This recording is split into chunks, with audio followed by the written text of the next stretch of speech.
What's good, everyone? It's the Aggie Coach, man, in the house. Look what I got for you guys. This is going to be a series of videos leading up to the Southern Fellowship Classic game between the Alabama Crimson Tide and the North Carolina A&T State University Aggies. This is the Aggies' first non-conference game, and each Fat 8 team, each team in the Fat 8 CSL, in the Fat 8 conference, will have one non-conference game on their schedule. So they'll have 8 conference games, and they will have one non-conference game for a total of 9 games. This is the one non-conference game that the Aggies have on their schedule, and it is going to be a tough one. I'm gonna bring all the information to you guys. I'm gonna show you some video clips from some of the Tide's previous games. We're gonna do a game analysis with the Tide. We're going to have a press conference. This thing is gonna be live, man. It's gonna be live, and it's gonna be fun. One quick announcement: we are also. I'm nearly done with the Fat 8 CSL website. Just about done, man. We're gonna have our own broadcast channel. We're gonna have recruiting, a lot of recruiting information up there for all of the teams in the conference, especially prospect rankings. All of the prospects are gonna have rankings during the recruiting season, and basically how it works is each team played their 9 total games, 1 non-conference game, 8 conference games. At the end of the season, we have a 6-week recruiting period. It's going to all be videotaped, all be recorded. You'd be able to find all the information about the top prospects, what team they sign with. We're going to have signing day. This thing is going to be off the hook. So all of that stuff is coming down the pipe, man. It's all coming. We are excited. Also, 2 more announcements, man. The reason that I ended up having to reorganize the Fat 8 conference into a collaborative solitaire league is because my boy Big Lock, he joined the conference. Florida A&M Rattlers is his team in the Fat 8 now. And then one of my closest friends,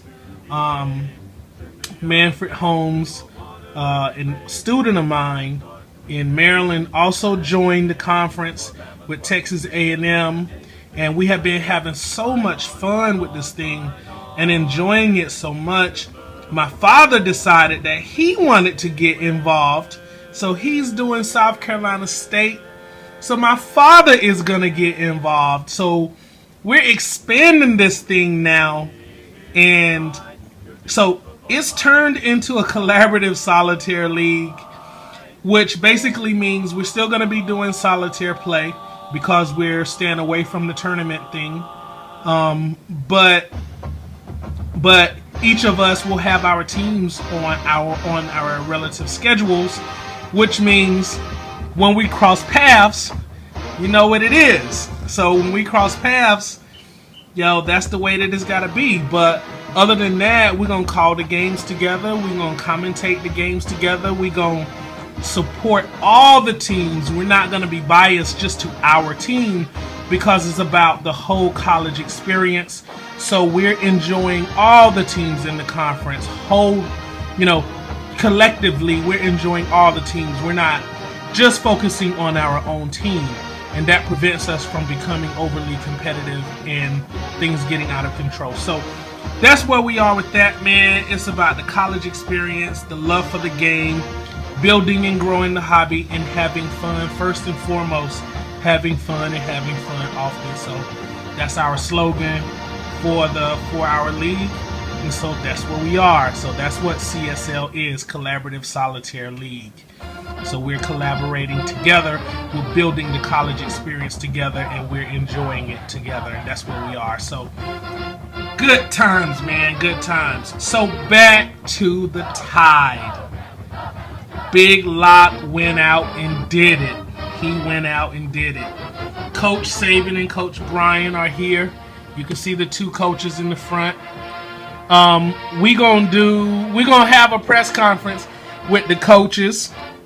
So that's gonna be fun. We're gonna do some cool video graphics and things with that. That's gonna be fun.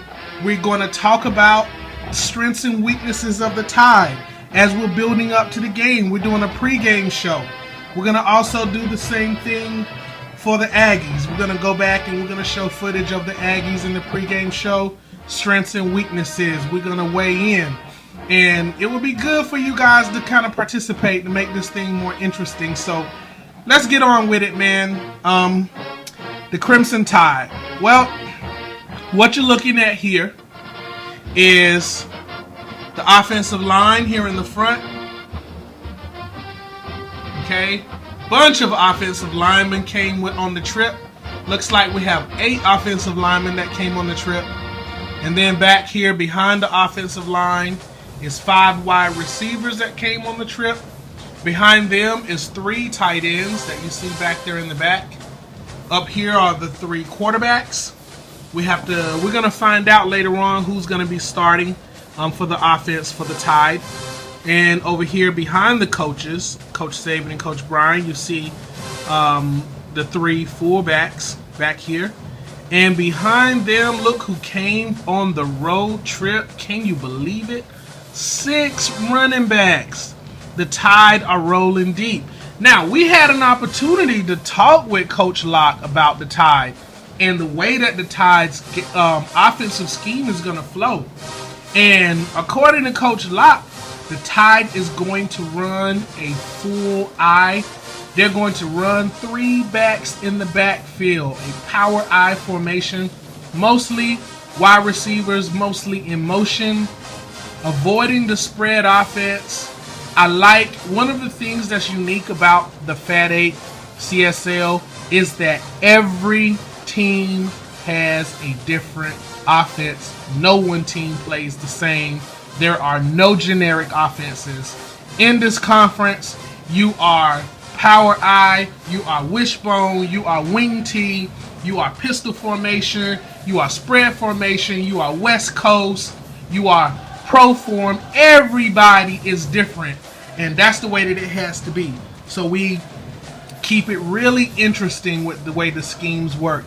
And so Coach Locke has said the Tide is going to run a power I offense. So that means lots of motion, lots of play action, and a full complement of running backs in the backfield, subbing in and out, running the ball, smash mouth football. So that's what you guys are going to see from the Tide, man. You're going to see a powerhouse running attack. Now, over here on the defense, and I can't wait to start practicing with these guys and getting to know this team. Over here with the defense, Coach Locke has said that the defense is going to run a 3-4 defense secondly, primarily a 4-3 defense, 4-3 press. And I can see that because for the ride came 5 cornerbacks and 3 cover corners. So these guys are not playing. They are up in your face, stopping wide receivers from getting off the line, shutting down the pass. And they're going to have to be good at this skill because the Aggies have very fast wide receivers. And once they get open, it's not good. So the Tide is going to have to put the press on, put it on tight, and not let the Aggies receivers get off the line of scrimmage. And from what I've seen just playing around with them over the last 24 hours, they are damn good at stopping wide receivers from getting off the line. I'm going to bring more footage to you guys on this so that you can see it. Behind them are 3 safeties. Up here in the front, the most impressive nose tackle I have ever seen, number 93. This guy is unstoppable. Just playing around with him over the last 24 hours or so, he is busting through the line. I'm going to bring that footage to you so you can see it. Then are the defensive ends, these three here in the middle. The defensive ends, you guys will have to excuse me because I don't have the roster names just yet. But as soon as I get the roster names, I'll be able to tell you who these athletes are. And back here in the back, look at this lot of guys back here in the back. You guys are not going to believe the words that's getting ready to come out of my mouth. But I still can't believe what I'm seeing. Can you guys believe it? The Tide came with 10 linebackers.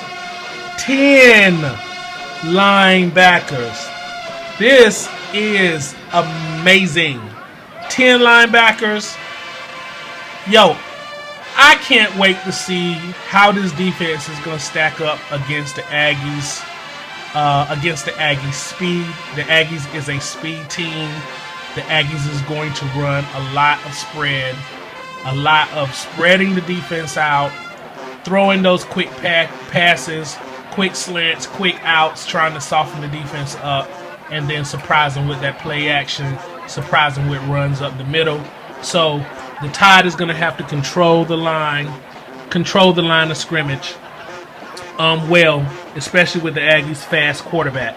So there's the one thing that's unique about the Aggies is the quarterback likes to run the ball. So the Tide is going to have to slow the running game down, and that's going to have to happen in the trenches. They got to get in the backfield, and they got to stop them. So this is it, man. I wanted to show you. This is a preliminary video just so you guys can get a chance to see what we're working with.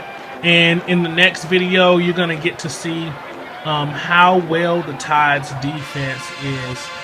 We're going to bring some footage so you guys can see the kind of penetration that they get.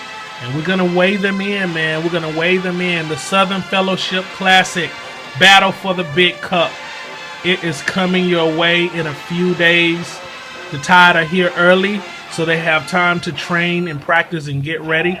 Gives me time to master Coach Locke's offense and his defensive scheme for the next few days. We also have one more surprise, man. One more surprise. I'm going to save that surprise for the next video. And it's really going to shock you guys. So, yeah, man. Thank you guys for watching. I know this was long, but I really wanted you guys to get a chance to see. The Tide are in Aggieland. Press conference coming up. Training sessions coming up with the Tide, so you get a chance to see. We're going to weigh them in. Pre-game show coming up down the road. Hey, we're going to do situational analysis. All this stuff is coming down the pike as we get ready for the Southern Fellowship Classic. It's going to be a big game. Aggie's first non-conference game at home. Look for it, man. It's coming. Thank you guys. Thank everybody for supporting this fellowship game that we're doing. It's the one thing that brought two friends together, man. You know, it's a wonderful thing when two people share a hobby that they really love, they're really passionate about, and it brings together friendships. And that's what this is all about. Bringing together people, coming together, having a good time, sharing and enjoying the hobby together instead of arguing and fighting and all that kind of foolishness. So, yeah, man, I'm excited. And, hey, I got a new friend. You know what I mean? That's what's up. So, look out for it, man. It's coming.